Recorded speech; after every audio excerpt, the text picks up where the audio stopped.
सतीश उर्फ खोक्या भोसलेची transit remand मिळाली आहे। प्रयागराज न्यायालयाकडून खोक्या भोसलेला ट्रान्झिट रिमांड देण्यात आलेला आहे। खोक्या भोसलेला महाराष्ट्रामध्ये आणण्याचा मार्ग त्यामुळे मोकळा झालाय। बीड पोलिसांनी सतीश उर्फ खोक्या भोसलेचा ताबा घेतलाय। खोक्या भोसलेला घेऊन पोलीस प्रयागराजहून बीडच्या दिशेने निघाले आहेत।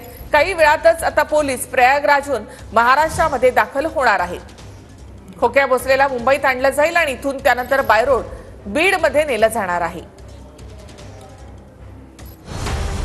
सतीश उर्फ खोक्या भोसलेला प्रयागराज कोर्टाकडून ट्रान्झिट रिमांड मिळाली आहे। सतीश उर्फ खोक्या भोसलेला बीड पोलिसांनी ताब्यात घेतलाय। बीडवरून गेलेल्या पोलीस पथकानं खोक्याला प्रयागराजच्या एअरपोर्ट पोलिसांकडून ताब्यात घेतलं। खोक्याला आता बीडमधील शिरूर कोर्टात हजर करून पोलीस कोठडी मागितली जाईल।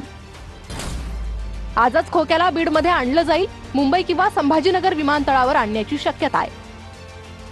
आज सायंकाळपर्यंत खोक्या भोसलेला बीड जिल्ह्यात आणलं जाईल। उत्तर प्रदेशच्या प्रयागराजमध्ये खोक्या भोसले याला बेड्या ठोकण्यात आल्या, तर बीड पोलीस आणि उत्तर प्रदेश पोलिसांनी ही संयुक्त कारवाई केली आहे। व्हिडिओ व्हायरल झाल्यावर सतीश उर्फ खोक्या भोसले शिरूर कासारमधून फरार झाला। अटकेच्या भीतीनं खोक्या भोसले शिरूर कासार सोडून सुरुवातीला पुण्यात गेला। पुणे शहर ग्रामीण हद्दीत खोक्या भोसले एक दिवस मुक्कामी होता। पुण्यानंतर खोक्या अहिल्यानगरमध्ये गेला आणि तिथंही त्यानं एक दिवस मुक्काम केला।